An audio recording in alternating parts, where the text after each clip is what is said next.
Hi guys, my name's Aaliyah if you don't know me, and as Mr. Juan was saying, this week is our final week and we're talking about being made to make a difference. In this series we've been looking at our lives to try and figure out who God created us to be and what that tells us about ourselves. We've looked at different hobbies and interests because what we do with our time reveals so much about who we are. So my personal superpower, my friends and family might say, is the act of a compliment. I actively started giving out compliments to strangers about 2.5 years ago. My goal was to give out one compliment to a stranger a day. It didn't come naturally to me at first because it was something that had forced me out of my comfort zone. I realized that people needed more kindness in their day. Today, the compliments come without any hesitation, whether it is a simple, "You're so beautiful," or "I love that shirt." Something like a compliment can heavily impact a person's day.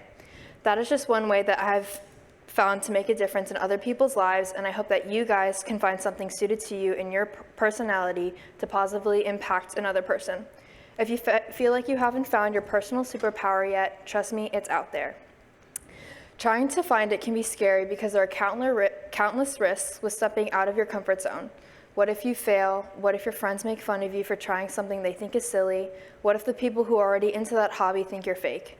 We're about to play a clip from High School Musical that expresses the hesitation of expressing who you truly are and finding yourself.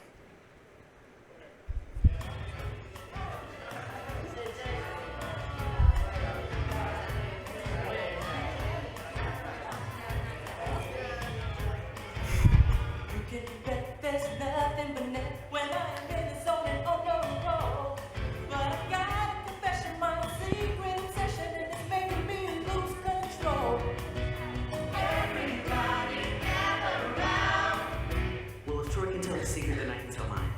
I bake. What? I love to bake. Strudel, scones, even apple panda. Someday I will turn you the perfect creme brulee.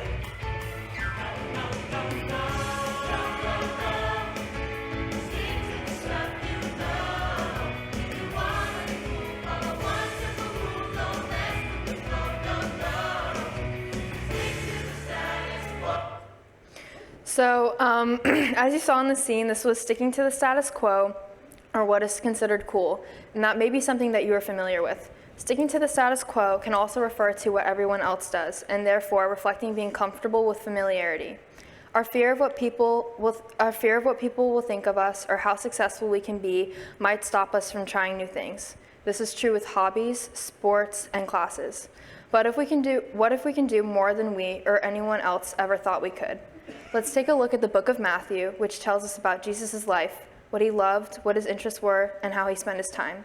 But today we'll learn more about who he chose to spend his time with.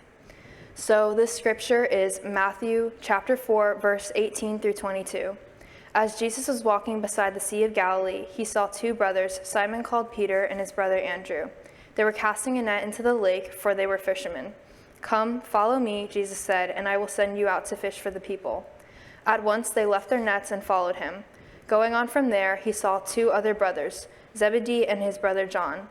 They were in a boat with their father Zebedee, preparing their nets. Jesus called them, and they immediately left their boat and their father and followed them. So this story may not seem as noteworthy as other incredible ways Jesus chose to spend his time, but after he invited 4 regular fishermen to join him, his life began to look a lot different. Peter, Andrew, James, and John were living their normal lives when Jesus showed up and invited them to do something that would change people's lives for good.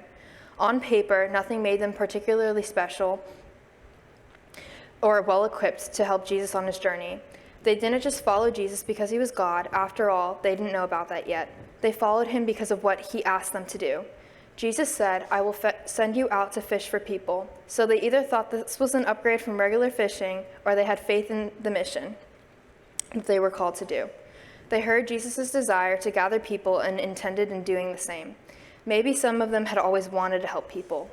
Maybe some were always curious about getting to follow a rabbi instead of coming to the dock to work daily. But if they weren't focused on what they had spent their time doing, they would have never come across Jesus and received this incredible invitation. These people, who were once just trying to be the best fishermen they could be, realized that they were made to be even more when they encountered Jesus. This applies the same to us, for knowing that we can always turn to God and grow through him. So for this next piece of scripture, it serves as a reminder for how important spending our free time with others is. You can make a difference simply by showing up to practice a rehearsal. You might get to talk with someone about something that they're worried about or share the hope you have in Jesus with them. That's exactly what Jesus did when he called people to follow him. He came to places where they spent their time and got to know them. So this is going to be Matthew chapter 4, verses 23 through 25. Jesus went through Galilee, teaching in their synagogues, proclaiming the good news of the kingdom and healing every disease and sickness among the people. News about him spread all over Syria, and people brought him to all who were ill with various diseases, those suffering with severe pain, the demon-possessed, those having seizures, and the paralyzed, and he healed them. Large crowds from Galilee, the Decapolis, Jerusalem, Judea, and the region across the Jordan followed him.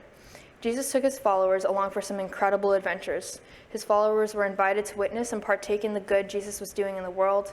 Everywhere Jesus went, he used his power to help others when they spent time with him. While on earth, Jesus first traveled to towns where he was invited to speak with crowds of people who gathered to hear what he had to say.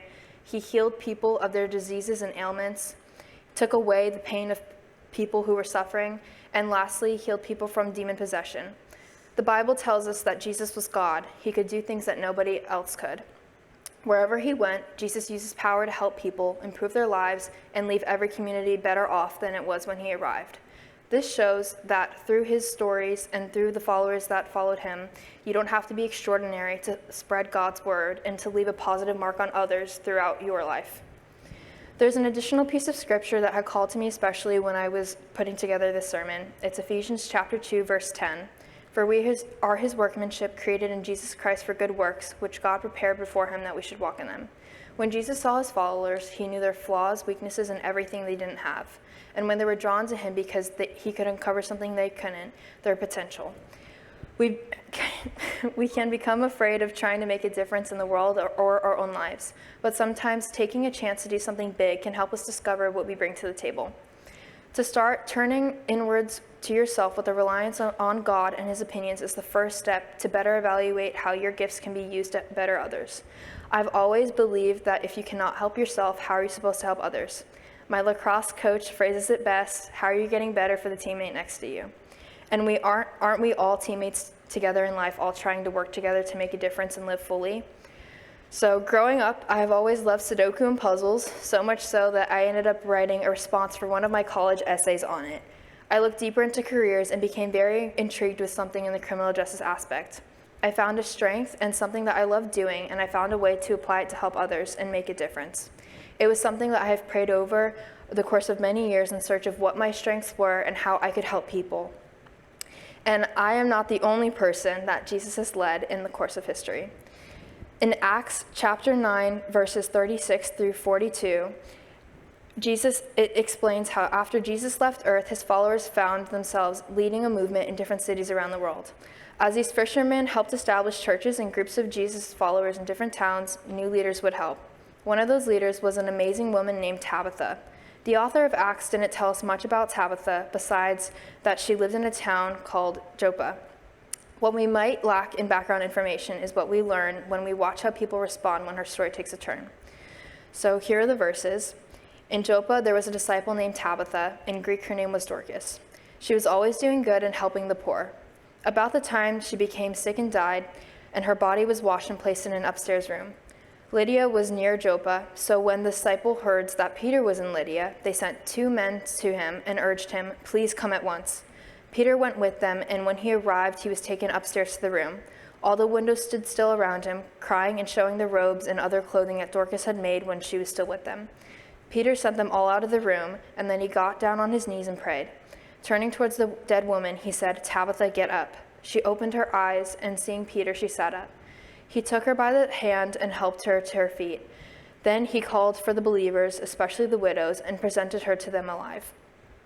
This became known all over Joppa, and many people believed in the Lord.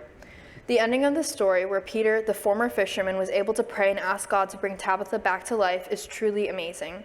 The ordinary man was now doing extraordinary things to help his movement of Jesus' followers. But before we get to the miracle, notice how the people around Tabitha talked about her. Tabitha's personal superpowers included doing good, helping the poor, caring for and making friends with the widows in Joppa, making robes and clothing to support her neighbors. When Peter showed up to see Tabitha, the people of Joppa gathered at her home and wept and mourned her loss. Peter performed a stunning miracle, but the people weren't just celebrating a miracle, they celebrated because this amazing woman was alive again. Tabitha was a leader who found that she was good at and connected to the people she was passionate about. To some, it may have looked like she was making clothes and being kind, but those small things consistently made her a difference maker in that community. It's the same for us. We can spend our time doing something that means a lot more to us than what it looks like on the surface. When Jesus looks at you, he doesn't have any doubts about what you can do. He knows you, and he knows you're made to make a difference. As I was writing the sermon, I was trying to think of ways in which I have impacted a person's perspective or point of view on a topic or even life. But the thing is, the beauty of making a difference in someone's life is not being able to understand all the ripples that will occur from it. The conversation you had, the joke you made, or even the body language you expressed or share with someone. You can make a difference, negative or positive, in someone's day or life. It is important that we remain mindful of our consequences when interacting with people so the impacts are positive, and so that the way that we change them will positively shape someone they know and so forth. Kindness is contagious. Just like my struggle with trying to figure out what career I would want to do, you too can look inwards and think about your strengths and use them to your best ability. Whether that be that you have a good sense of humor, so you aim to make people happy through jokes, or compliments just come naturally to you. Jesus has shaped us all with a purpose in life. Making an impact in the world isn't just something that you can do, you were made to do it. The good news is Jesus isn't asking you to become something that you're not capable of to make a difference. You are already a person who is made for this. The challenge now is to figure out where to start. When we look at Tabitha's story, we see a person who took her identity as a difference maker very seriously and stepped into it practically. Making a difference doesn't have to involve performing miracles or solving global issues overnight. Making a difference can start in our community this week. So we're going to look at the 4 main bullet points to wrap up this series. So we're going to start by identifying where change is needed. Jesus tells us that we are all made to make a difference, but doesn't that mean we'll all be doing the same things? Where do you see people who need help or a problem that needs to be solved? Share what you have. You may not feel like you have much to offer, but everyone has something they can give. Maybe you can't donate money or clothes to help people in need, but you have free time and skills that you could use to make a difference. Use your voice. You can share what you're learning about this problem with friends and family members and use any platform you have. When you share about a cause, you might just inspire more people to get involved. And don't do it alone. Jesus didn't ask people to go out into the world alone. Jesus called his followers in groups and sent them out as churches. You don't have to reinvent the wheel to be a difference maker. Some of them are in this room right now. Sometimes the most valuable thing you can do is find an organization that's been doing the work to make a change and join them.